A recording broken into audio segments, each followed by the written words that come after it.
everybody. Welcome to Growing Up Geek, the weekly podcast for geek entertainment and nostalgia. My name is Brad, and I am joined by my brother Rob. Hey, how's it going? And today we're going to talk about our game of the year, runner-up and winners for what has been really an amazing year of video gaming. Really has been. I think it's safe to say that last year, Gears of War was both of our favorite pick. I want to bring up kind of what is this year's Gears of War, because really, last year there was a lot of good games, but that one just so clearly stood out. And this year it's a lot tougher, I think, because there are just so many great titles on every platform. What is your runner-up for 2007 Game of the Year? It's very hard going through all the great games that came out, but I have to give it to Rock Band. You've probably heard us talk about it. It was our first episode. It has continued to be this great multiplayer experience, and I enjoy it on a single-player basis as a guitar player. Every facet of Rock Band is perfect. Like, I can't complain about it. The track list is great. There are times where, I'm just going, oh my goodness, I can't believe they put this song in here, and yet still, everybody who comes over who's never heard that song really gets into it. Songs that are also challenging for all four instruments. So, a stellar job. Also, the game is accessible. Guitar Hero 3 is not fun for people who have not played these types of games before. Right. It is just so darn elitist and just bull crap most of the time. And I just want to get in there with my friends and say, hey, let's pretend to rock out for a while. Yeah. And Rock Band lets people do that. The team at Harmonix, great job. And I fully believe that you all know your stuff when it comes to music. Rock Band is my definite runner-up. I'm going to have to go ahead and actually agree with you. My runner-up pick would have to be Rock Band as well. I kind of went through my game library before we started the show and just reevaluate everything I have in there. There are some great games, but Rock Band is the one that I am still playing a month or so after I got it. I think I've had about 2 groups of friends through it now, and I'm still excited about playing it. And with downloadable content coming out, it's going to be extending, I think, that game's life even further than anywhere I thought it would have been. So for that reason, I'm going to have to say that's my runner-up as well. All right, and arduously trying to figure this out, but I gotta throw props out to this game. My pick for 2007 best game is BioShock. It changed the way I view the real world. When can you say that about a video game, let alone like movies, TV shows, even books? I left BioShock with like a reorganized view of how morality works, how capitalism can work, all sorts of political intrigue and things that take place in this game. The story unveils itself through playing it. It's not like, here's a level, and then here's this separate cinematic that kind of injects this story in here. But no, I remember you talking so much about that after you beat it, that really, it dwelled with you. It stuck with you. It really does. Some people probably will play through it, not get it, not, kind of be like, well, that was fun, And I understand that some people have criticized it for not being so much inventive gameplay-wise, but I really did enjoy the choice of weapons, the use of plasmids. I mean, just creative things like, this guy's standing in water, if I shock it with electricity, he'll get taken down. And I can't say enough about the aesthetics of that game. The term that's used today to describe things like this is steampunk, which I don't see where the punk part comes into mind. Yeah.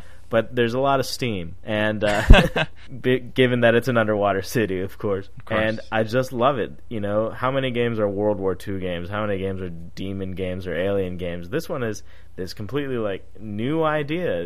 It's an underwater city that was frozen in time in the 1960s or 1930s. I have to mention the musical choices in this game. Sure. We have old standards that are playing on Victrolas as you're walking around, adding to this creepy atmosphere, these empty hallways, and man, there were some moments where I jumped from just the scariness of it, moments where I just felt so completely empowered by what was going on in the game, just making me feel tough And yeah, we talk about the coolness fact, how cool you feel when you play a game.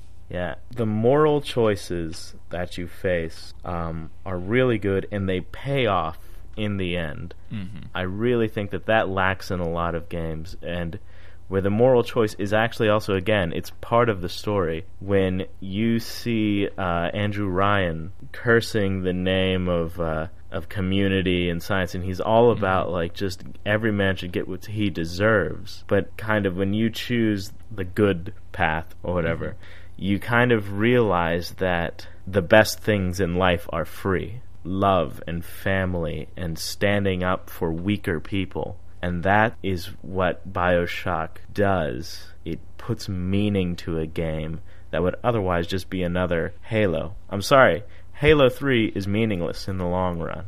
It doesn't affect me, you know.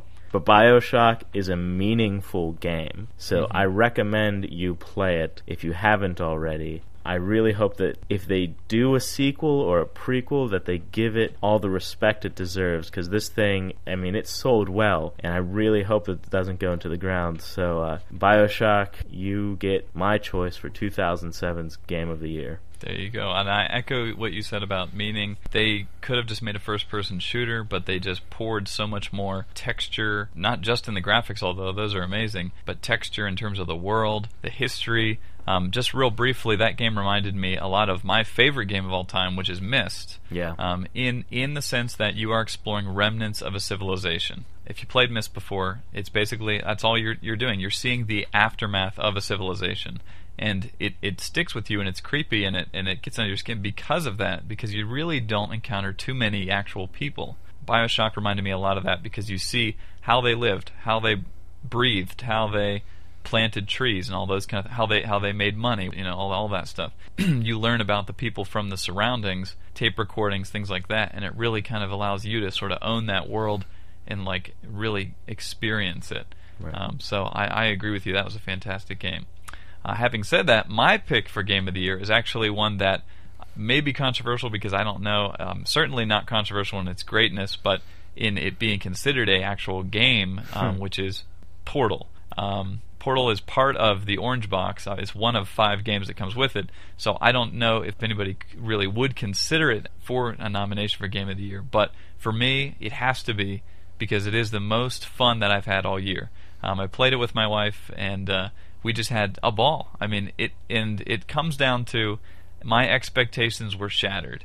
I thought that was going to be a tech demo. I looked forward to the Orange Box all year because I love Half-Life. I was excited about Team Fortress. And I thought Portal what looked like a funny trailer, and all I said was, oh, a cool tech demo.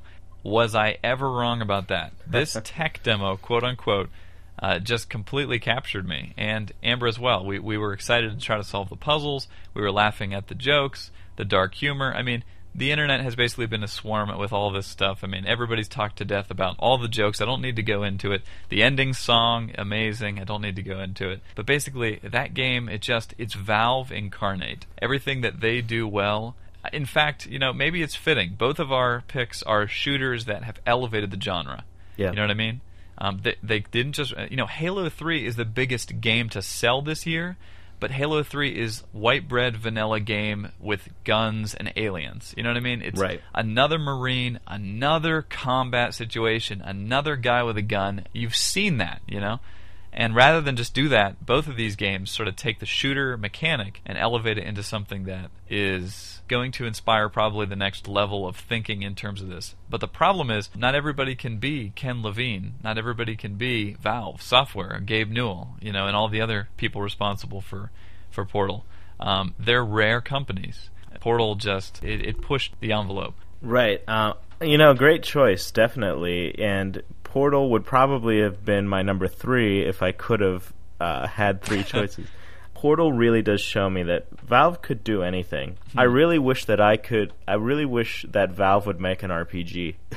Oh yeah. You know, maybe that's too straight thinking. I mean, Valve with Portal, they proved that their method of making games, and they do have a method, can teach you how to navigate this completely mind-distorting concept. Go through Portal's commentary and just take in everything that they really spent time playtesting and listening. Right. My friend, I showed him Portal last night, and he picked up the game, and the first thing he was like, all right, what are the controls? He asked me, and I said, don't worry about it. It's a Valve game.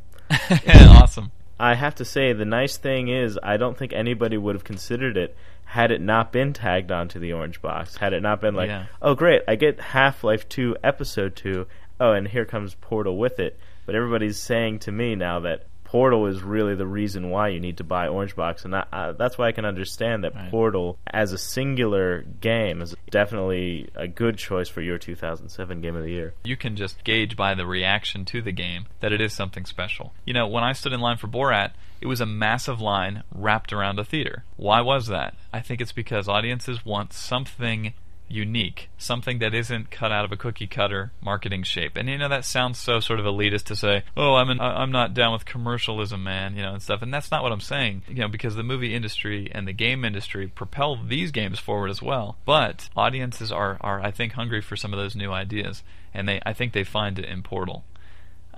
So an amazing year for games, obviously. Those are two that we loved. However, as a little disclaimer here at the end, there are plenty of games that we haven't played that we hear are great and we want to get to, and we're each going to go ahead and give one game that we wish we would have played this year.